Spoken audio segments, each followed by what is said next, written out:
Well, what a match between Novak Djokovic and Daniel Medvedev. We're going to break it down post-match. It's just finished. I just finished watching it. It was an incredible match to watch. One of the matches of the year, I have to say, especially if we're talking about best of three set matches. Even though it was a straight set victory for Daniel Medvedev in the end, yeah, could be a surprise for a lot of you. I have to say, both players played some incredible tennis. Djokovic loses his first match of the year, which is pretty damn impressive. And he went into it the favourite, but Medvedev is the most informed player right now after winning Rotterdam and Doha. So back to back, 2 weeks in a row, he's on a unbeaten streak now. I think it's 10 matches or so. So it's very impressive. And he'll play Andrei Rublev in the final. But we're going to break down this match because there's some really interesting talking points in terms of tactics utilized and also how both players played. And Djokovic had won the last four matches between these two. And the match before that was at US Open 2021 final that Medvedev won. But since then, Djokovic has been dominant. There's been some very close matches, but he's always come out on top. This time, though, it was Medvedev's chance and turn to be clutch.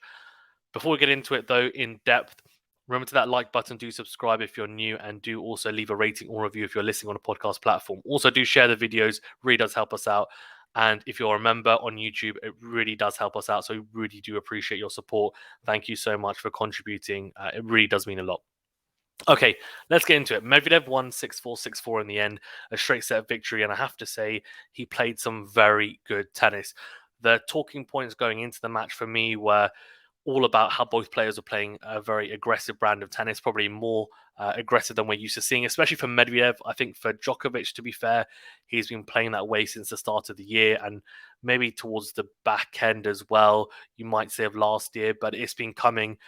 He's trying to elongate his career as much as possible, and that does mean shortening points, playing more aggressively, serve volleying, coming to the net, transitioning more, and also dictating more the forehand and trying to shorten those points. So it's a natural progression for him and his game as well. And we saw at the Australian Open, he utilized it fantastically. This match maybe highlighted the fact that it is an incredible thing for him to add to his game. But what it does mean is he's not as willing to go back to type, which was grinding out in a lot of points and also playing maybe high percentage plays and then having to lengthen the rallies to then potentially win those. He's not as willing to do that for large periods of matches anymore because he knows, I think, that longer term it's just not sustainable. Despite how incredibly athletic and elastic he is, everyone gets old and time is undefeated. So I think he knows that, and that's why, whilst watching it, there were a lot of comments about why is he still playing this aggressive brand? Why is he not trying to be more conservative in his plays? Because he does that. He then gets dragged into a very, very physical and intense, grueling, grinding battle with Medvedev. And that has happened in the past between the two players. And Djokovic has been dragged into those in the past and has actually come out on top. But it's getting to a stage now where I think he knows longer term it's not sustainable. But there are some interesting tactics that he utilized, which I think probably weren't the best tactics to utilize on the day. But others, the right tactics to use, just weren't executed correctly. For Medvedev, the forehand, again, has been very, very good this week, and it's something that in the past you didn't really look at as a weapon at all. But this week it's been very, very good, in all honesty, and that's been a massive highlight because we know how trusty and reliable his backhand is. His serve, when on fire, is incredibly potent, and his return of serve, there's some question marks around how well he's able to combat the serve and volley, tactic, and has he found ways around it? Well, the last 2 weeks have proven that okay, he's not completely got over how to combat that, but in and around his game and those points, he's doing enough to get through matches and win, and he's hitting the ball extremely well, which makes a massive difference. So let's get into the actual match then, because I've given a quick, brief kind of rundown of what both players were like coming into this, and then a little bit about how both players played as well, but just a little bit of a taste. But now I want to really get into it. So, set one, Medvedev goes up 5-2 in that first set, and he's just playing more consistently. Now, we can look at set one and isolate that, and you can see both players serving big. The points were quite short, both players playing aggressively, and it was 5-2 with only about 25 minutes played. So that's very quick. Five aces apiece. You can see this is the first set, first serve percentage. The interesting thing for Medvedev is he didn't actually make a lot of first serves throughout this whole match, in all honesty, compared to what we're normally used to seeing from him. But what he did very well was the points that were on his first serve, he was winning a high percentage of them for the most part. And there are a lot of close games on his serve. It has to be said, Djokovic pushed him a lot in the return games, but for the most part, he came out clutch, and that's why he ended up winning. Because Djokovic, I would say, apart from obviously the game, even that he got broken, he was pretty comfortable. At the start of the first set, he won 8 points in a row, even. So he held to love twice consecutively to start off the first set. And then after that, he got broken, and that was it. He went 5-2 down. He did manage to claw it back to 5-4, but Medvedev then served out at 5-4. So first serve percentage at 68% for Djokovic, 61% for Medvedev. But this is the big difference here. First serve points won 13 out of 19 for Djokovic, so 68%. Medvedev, 76%. First serve points won 13 out of 17. Now, I want to quickly just stop here before we get into the rest of the stats for the set. There's a really interesting tactic utilized by Djokovic, which, in my opinion, is probably not the best tactic to utilize against Medvedev. Now, everyone talks about serve and volleying, right? Against Medvedev. Yes, it's a good tactic to utilize. But how do you serve and volley?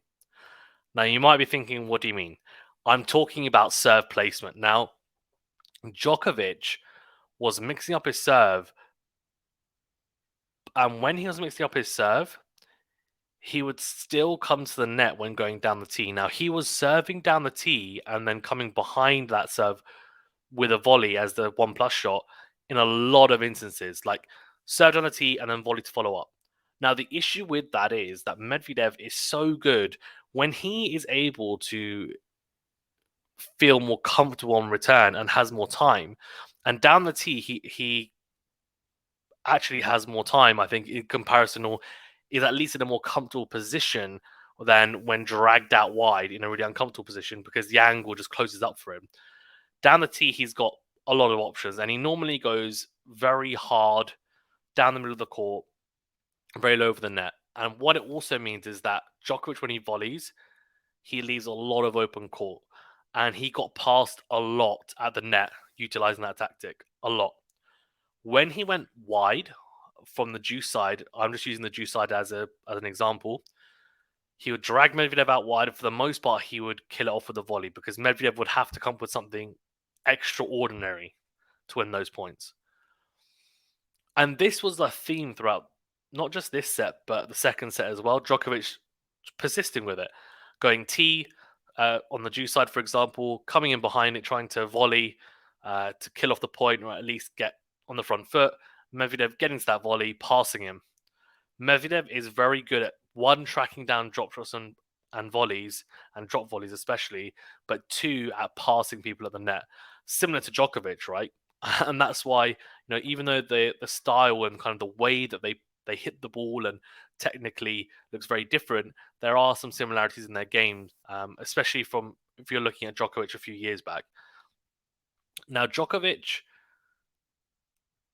continue to do it because he backed his game, and that's fine. But I think he'll look at it after this match and think, I probably shouldn't go tee if I want to come in behind that serve and volley straight away.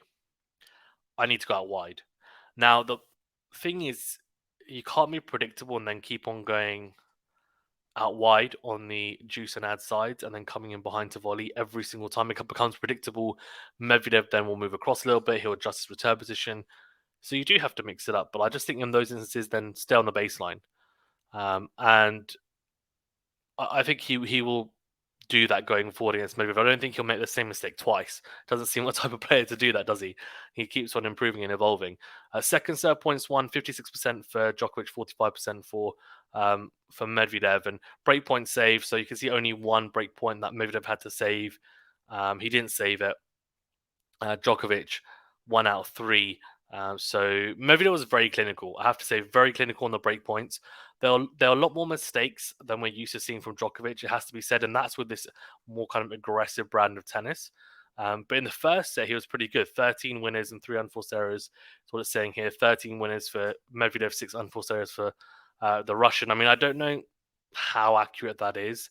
Doesn't really seem right to me, if I'm being honest, for the first set anyway, but we'll go with it. Net points won, 6 out of 12, 3 out of 5 for Medvedev.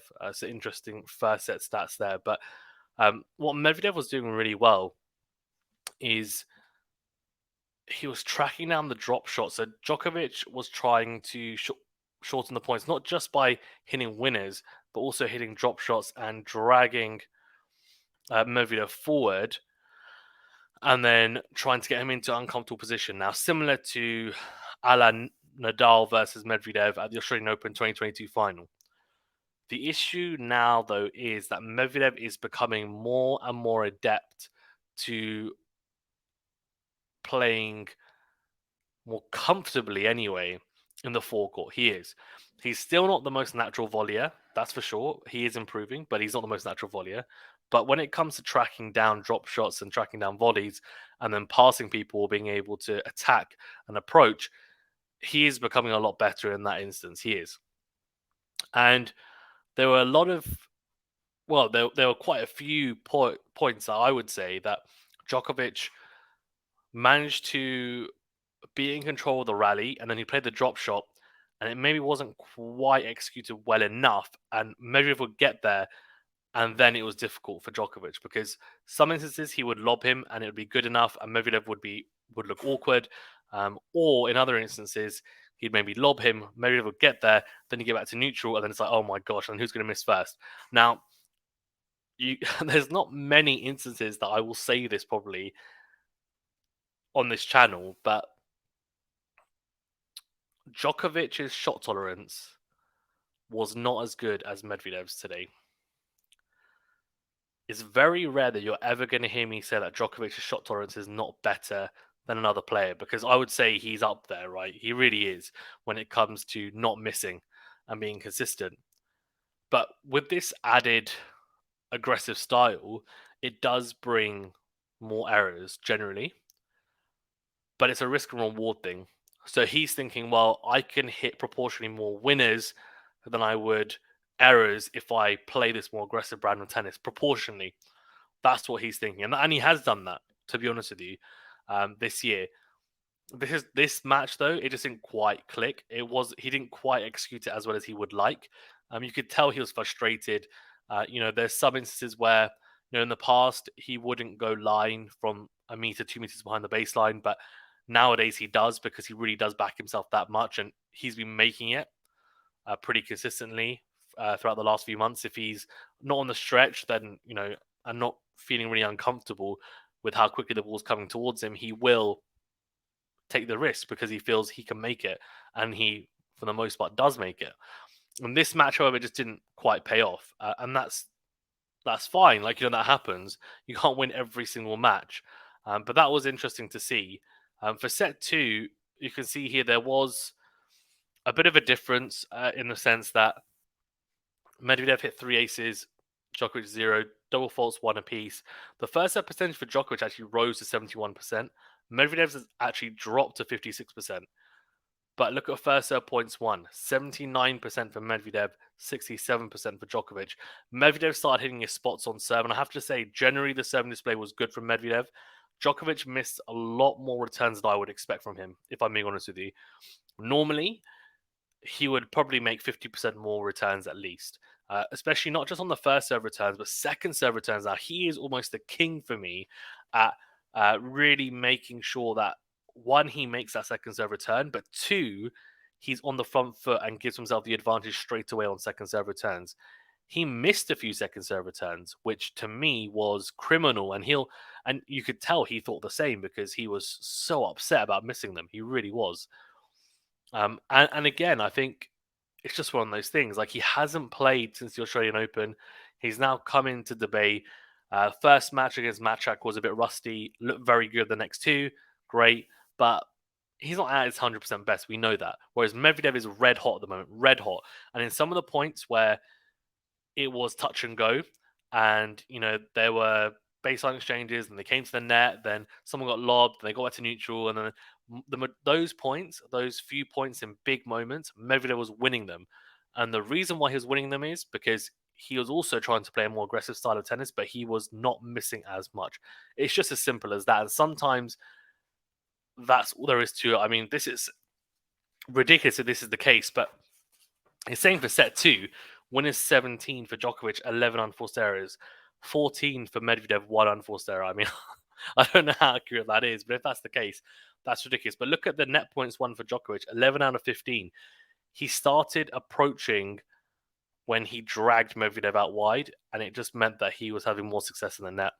4 out of 8 for Medvedev. So in summary, if we look at the winners unforced errors, 17. Sorry, that's for set two. Look at the match stats. 30 winners for Djokovic, 27 for Medvedev, so almost as much, but then double the amount of errors from Djokovic compared to Medvedev, 14-7. It was a high quality match. The quality of ball striking was up there. It really was. And there were some points that I was watching in absolute awe, thinking, how is Medvedev still in this rally? Like, Djokovic is hammering away with the forehand, and his forehand now is just so good. I was just thinking, let me rephrase, not how is Medvedev still in this rally, but how is he still in this rally and in neutral? Like, there were some points where he was stretched out so much in rallies, yet he was still managing to stretch and get balls back with such depth. It was like, it was incredible to watch. And something I also noticed, and I don't know if you noticed it if you watched the match, he's hitting the ball more aggressively, for sure, Medvedev. He's also, though, hitting with a bit more topspin at times. He's got a bit more variation on the forehand and backhand now. Now, the forehand, I felt like he did have that a little bit. And he kind of whip it. Now, though, it looks more controlled. It looks like he also knows how to get through the gears on it as well. On the backhand side, he has something similar.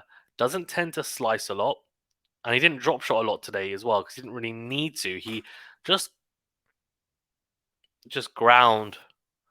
He was just grinding from the back of the court with quality ground strokes and broke Djokovic down. And it was an incredible performance from the Russian, it has to be said. He'll face Rublev in the final. And look, I mean, he'll take a lot of confidence from this because the head-to-head now is 9-5 in favor of Djokovic.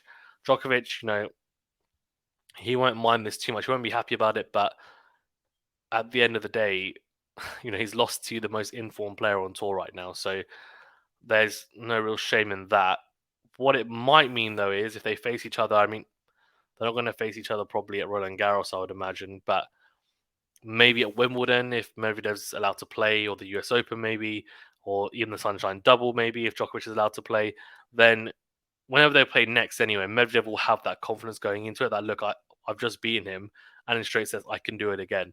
So I think good for the tour if you're just a general neutral fan. If you're a Djokovic fan, I don't think you'll mind too much because you'll be thinking, well, it happens one of those days, and it wasn't like he was playing terribly. Medvedev just played a little bit better on the day, and the style of tennis that Djokovic is trying to utilize, I think, longer term is only a good thing. So we're very well played from Medvedev. Let me know your thoughts. Before I finish up, actually, I just want to. I tend to talk about matchups and forehand to forehand, backhand to backhand. Now, the reason why I haven't talked about it too much in this video is because I've said it in the past with these two, but for anyone that doesn't know, I mean, backhand to backhand is pretty even when it comes to these two. It does.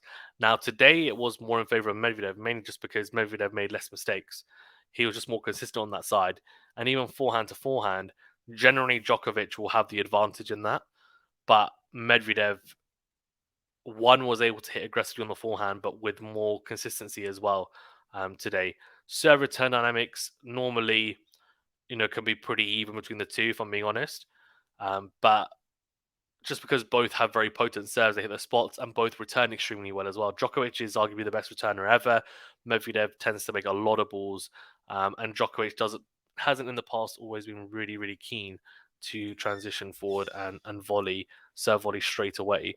But that's something that he's obviously working on improving to do so. So yeah, that's all from me anyway. Let me know your thoughts. Were you surprised that Djokovic lost? Were you, if you're a Medvedev fan, were you really happy about it? Do you think this was a bad loss of Djokovic, or like me, think that, look, it's just one of those things? Maybe played extremely well on the day, and Djokovic will come again as he always does in the big matches. I mean, again, no offense to the debate championships. It's a ATP 500. It's a great tournament with some great players in it, and we're going to have a really good final. But it's not a Grand Slam. It's not Masters 1000 tournament. So, at the end of the day, Djokovic would rather lose a match here than lose a match in a slam against Medvedev. So it'll be interesting to see whether Medvedev can translate this type of form that he's had in the past 3 weeks into a slam some point this year, because that's what's going to really be telling. But some positive signs, some really positive signs if you're a Medvedev fan or just a general neutral tennis fan, I guess, because it looks like Medvedev is back in full flow, in full form. Thank you very much, guys. Stay safe and well. We'll see you on the next video. Remember to hit that like button and subscribe if you're new.